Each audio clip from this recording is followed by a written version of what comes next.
I do this all over the country. I've been to Puerto Rico, I've been to Lahaina, I was down in Texas last year in Guadalupe River floods. This was one of the better responses I've ever seen. Thank you, Chief. Thank you.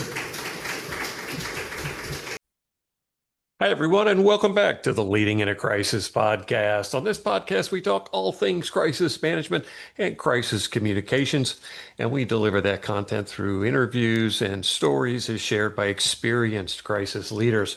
I'm Tom Mueller. Thanks for joining us again this week. On our show today, we are going to take a deep dive into a recent major incident that occurred in Orange County, California over the Memorial Day weekend. This was a major incident that involved a storage tank that was suffering a thermal reaction and had the potential to be a runaway action in that tank with the potential for a massive explosion or BLEVE, as they say in the industry. So it was a huge incident.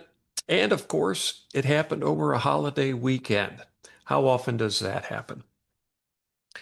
That opening clip you just heard was one of the incident commanders from the Orange County Fire Authority, Craig Covey, giving his assessment of how the response went, how it was handled, as part of a town hall briefing that happened during the incident.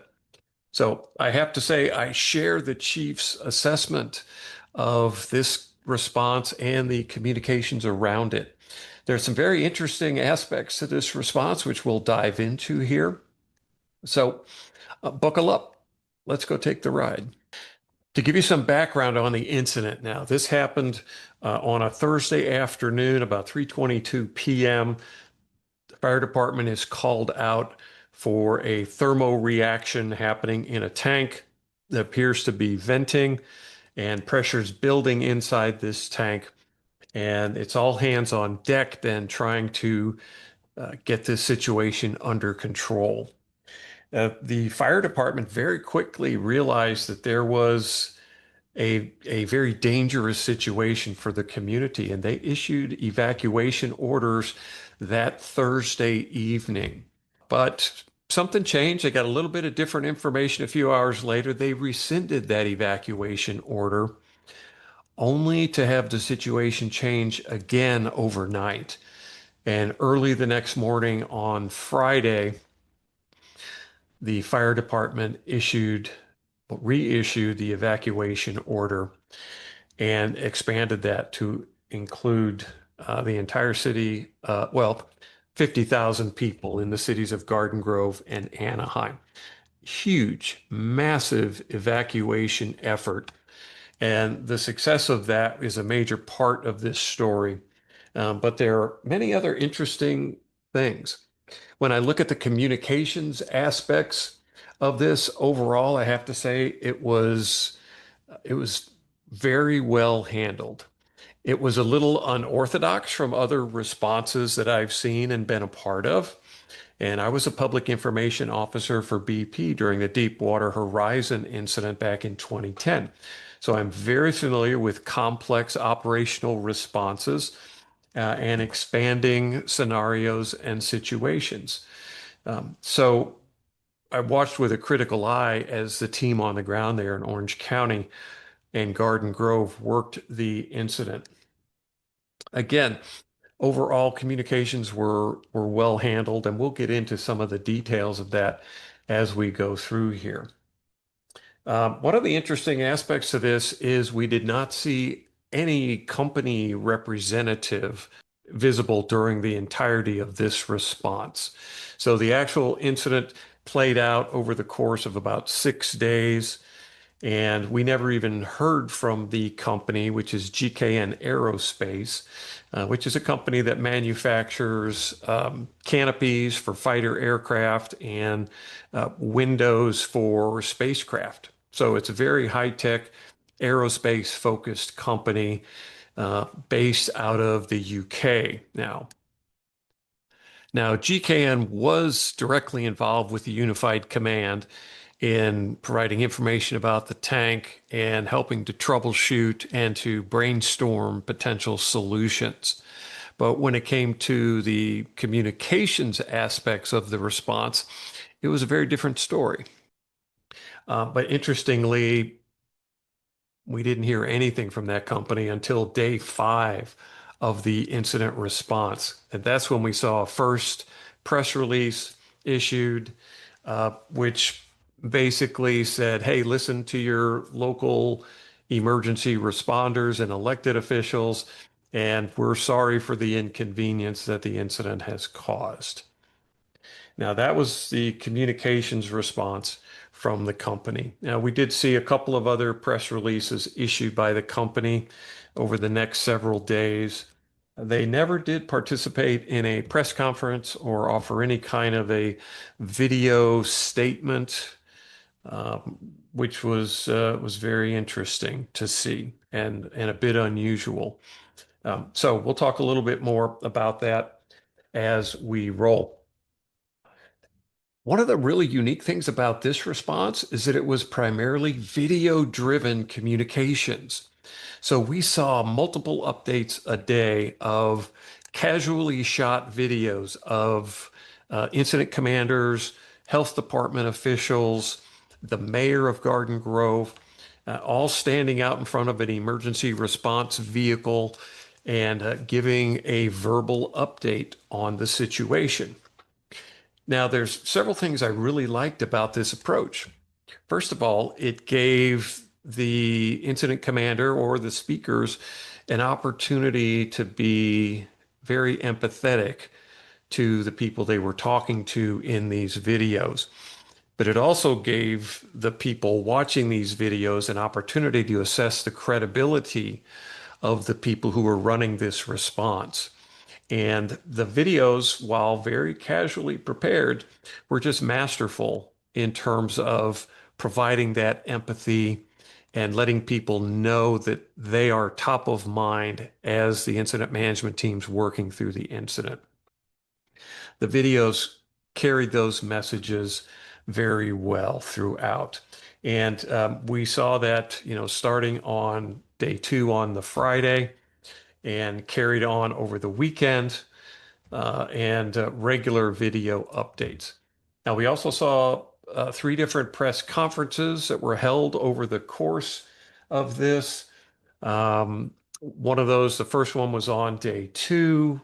It was a smaller press conference, mostly operationally focused, with the fire department officials, the mayor, health department person there talking about the potential health effects of this chemical that was having the thermo reaction, the runaway reaction in the tank. And that worked. The press conferences worked well. So that was the first one, was a smaller one, 5 speakers. On day 5, there was another press conference.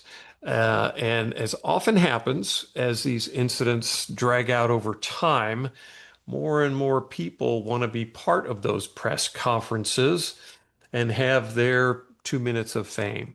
So what we saw was more and more elected officials from various state and federal levels coming in to be visible in the community during this crisis situation and having a couple of minutes of comments to offer as part of the press conference.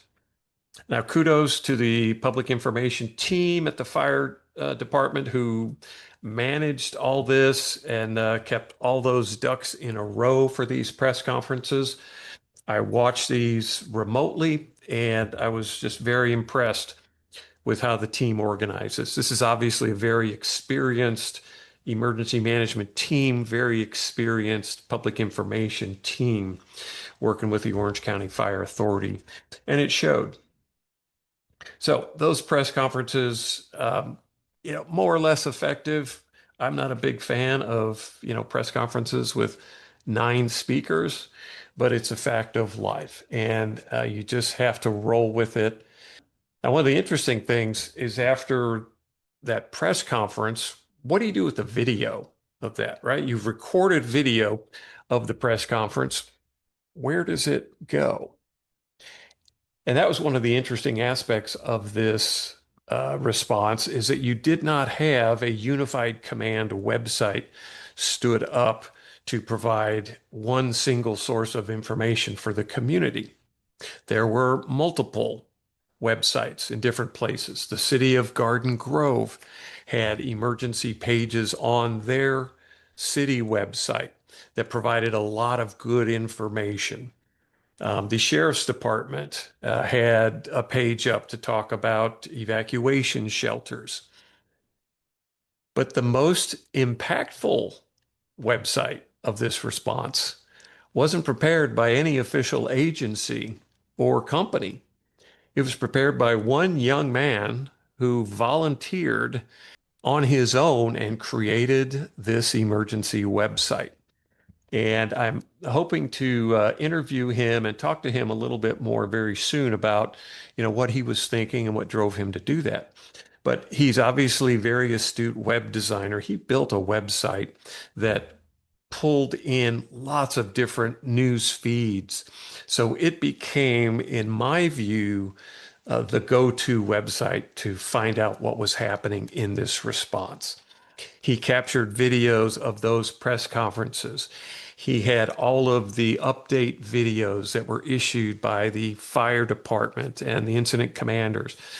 All of those were captured on this website, as well as other resources that were available. People were providing shelter, but also food, other resources. Uber was offering free rides to the evacuation shelters.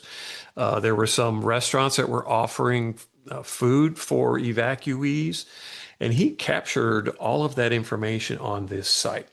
So it just did a really fantastic job of capturing all that information in one place. And it was a completely volunteer effort. So kudos to that young man. His name is Victor Tran. And we'll hopefully get him on to get his insights into this as well. But again, when you look at the web-based response here, you had multiple places where you could go to get information. I always like to see one critical go-to source of information. And we didn't see that from the city or the county fire agency. There was good efforts on all of those, but kudos to the young man who put together the ultimate information website. So that was well done. I've talked about the video response. I want to play for you one of those video updates that we saw from the incident commander. And here you can assess for yourself the empathy, the credibility of this incident commander as he's delivering this message. Let's listen. Good afternoon, my name is Craig Covey. I'm a Division Chief with Orange County Fire and the Incident Commander as part of the Unified Incident Command of the Western Incident in Garden Grove. Just want to take a moment to keep you updated of exactly what's going on. I know there's a lot of interest with so many people evacuated. And trust me, our intentions are 100% about keeping you safe. We want to get you back home as soon as possible, but the situation is such that we have to keep you away. But here's the update so far this afternoon. The positive news is we have been able to keep the tank temperature maintained.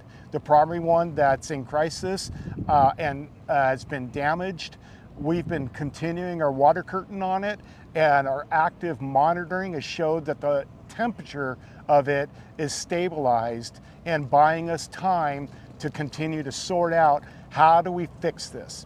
I know I keep talking about we were handed this situation where there's only two things that can happen. It could crack and leak, or it could blow up.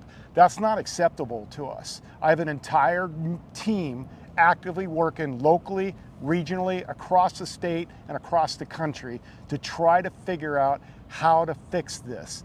What can be done, create something that's never been done before, get all these brilliant minds together to put a plan together so that we don't let this blow up. That was what we were told. Our goal is not to let it happen, and we'll do everything we can to do it. Appreciate everybody that's evacuated. We've supported those that couldn't evacuate with between PD and fire resources to get them out of the danger zone. And please stay out until we can get a final outcome of this incident. Thank Dr. you. CK? My name is Dr. Regina Chinsio Kwong. I go by Dr. CK. I am your County Health Officer from the Orange County Healthcare Agency. And I, along with Chief Covey here, have been behind the scenes working with the team to understand the situation and make sure we safeguard your health. So in this situation, our biggest concern is when this chemical reacts and the temperatures rise, it can cause a vapor. And my biggest concern is that if that vapor goes into the air and people inhale that, it causes significant damage. And what do we call that? What do we think about with damage? Well, it can cause a lot of irritation to your eyes, your nose, your respiratory tract, or your lungs. So you can get a sore throat, you can get a runny nose, you can get itchy, burning eyes. In some cases, you can have nausea. With prolonged exposure of the vapor, you can feel a little dizzy, maybe a little drunk and headache, but it can cause severe respiratory issues. We want to prevent that, and that is why we have expanded the zone where people should be evacuated from. So no matter what happens with the situation, whether the polymer just leaks out and then just hardens, or if it does explode and there is a vapor, you are all safe as long as you are out of the zone that was determined to be an evacuation zone. So I hope you found that as interesting as I did. Just very plain spoken, member of the community, offering an informed, credible operational update, and giving instructions, but also showing the people of the community that they are top of mind as this response carries forward. So they did a really nice job with all of that. I want to walk through now just kind of day to day what we saw here with some of these, well, just what we saw day to day here, like on Friday, which would have been day 2 of the actual incident, we had 3 video updates, 1 press conference. That would have been the first sort of 5-person press conference that was done there. I like the Orange County Fire Authority, their feed on X. Whenever they had one of these video updates coming, they would put all caps headline on that X post that would say critical incident update, all caps. So as you're searching through the feed from the Orange County Fire Authority on X, it becomes really obvious where these critical updates are. So kudos to the team for putting the headlines on those to make them really easy to find, and then recording those videos, getting them up quickly and succinctly and delivered out there. Now, I really would like to know what the approval process was like for this communications. But you know what? If you've got the incident commander doing the video, I think your approval process is going to be pretty quick to get that up and posted. And they seem to get things out pretty quickly. Hopefully we can find a little bit more information about that as we go forward. On day 3 was Saturday. This would have been a very long day for the responders and certainly for the people who were hanging out in the evacuation centers. On that Saturday, we saw 5 video updates, including one from the mayor. And this private volunteer website was launched on the Saturday. So the incident started Thursday night, really got rolling on Friday, and by Saturday, this website was posted up. And I became aware of that crisis website because Victor, the young man who created it, was posting comments underneath the critical incident update videos saying, hey, I've got this website out here, so come check it out. And I don't have any stats for the website, what kind of traffic he saw, but I'm hoping I can track that down soon. But all that happened on Saturday. Again, critical incident update was very obvious when those videos were coming out. When we got to day 4, Sunday, that's when we started to see translations really become a thing here. And we we didn't see any of the sort of the posts on X translated or the videos translated on Friday or Saturday. But when we got to Sunday, then you were seeing now multiple copies of the videos posted out there, and the subtitles would be in different languages. So they had one in Spanish, one in Vietnamese. So obviously, a lot of Spanish speakers in the community, but a lot of Vietnamese speakers as well. So they did a very nice job of getting those translations up and used AI as a tool to provide the subtitles in translated form for those videos. It was very obvious as you're looking under the critical incident headline. You'd see a video there. It'd actually be 3 videos together, and you could choose the one with the subtitles that worked for you. So a really nice job getting the translations work. And on that Sunday, day 4, the first announcements of lawsuits being filed, or a class action lawsuit, was issued by an attorney there in Southern California. Last I heard, there was about 100 residents who'd signed on to this class action lawsuit. But that happened in the midst of everything else going on here, right? Not unusual at all. You had a couple of incidents where, PIOs had wrong information that they were giving out, and that created confusion at times. As I mentioned, I worked as a PIO during Deepwater Horizon oil spill, and in complex responses where things are happening quickly, developments are occurring, keeping the information correct and current can be a challenge. And we had no shortage of challenges with that when I was working as a PIO. If I ever write a book about my experiences, one of the chapters is going to be entitled Quotes I'd Like to Have Back. And that's an ode to every public information officer who's given out incorrect information, even though we try really hard not to. But there's a few examples of those. And I think most PIOs, if you do it long enough, you run into that situation. All right. So as we continue on day 5, Monday, things were a little bit quieter on Monday. You had a critical incident update with the incident commander early in the morning, and then a press conference at about 6 p.m. that evening. That was the big one with the 9 speakers. So that was on Monday, on the holiday weekend still. And that Monday is when we saw the first statement from the company, GKN Aerospace. So, things continuing to develop there. On Tuesday, then we had a critical incident update with just the public information officer. So it looked like the incident commander was getting a little bit of a break. Public information officer stepped up and delivered a critical incident update in front of the camera.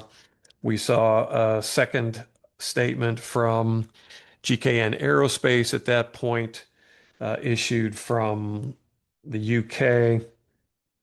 Then on Tuesday, things got interesting because you started to see town hall meetings being called.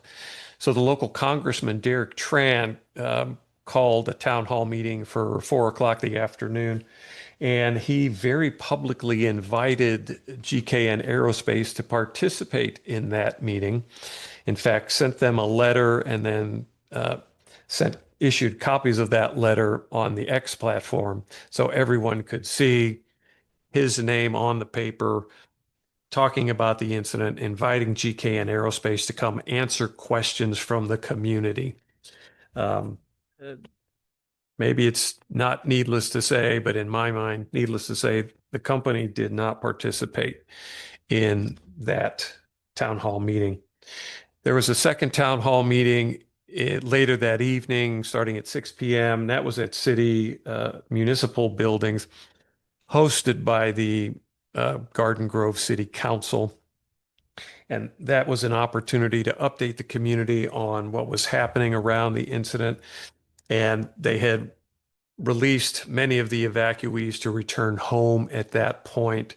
So there was a bit of a sigh of relief going on as the potential for explosion and significant vapor releases was declining now. And so people were allowed to go back home. So the pressure was coming off the community as it was coming off of that runaway thermal reaction storage tank. As often happens in these incidents, the community meetings can get rowdy, and that was no exception for the one hosted by the city council there. You saw a lot of vitriol in the audience there. It seemed to partly be hijacked by people with other political agendas, which is a side effect of that some of these town hall meetings have. And this is one of those conversations that we have regularly when you're thinking about, hey, should I send my company representatives to be part of this town hall meeting?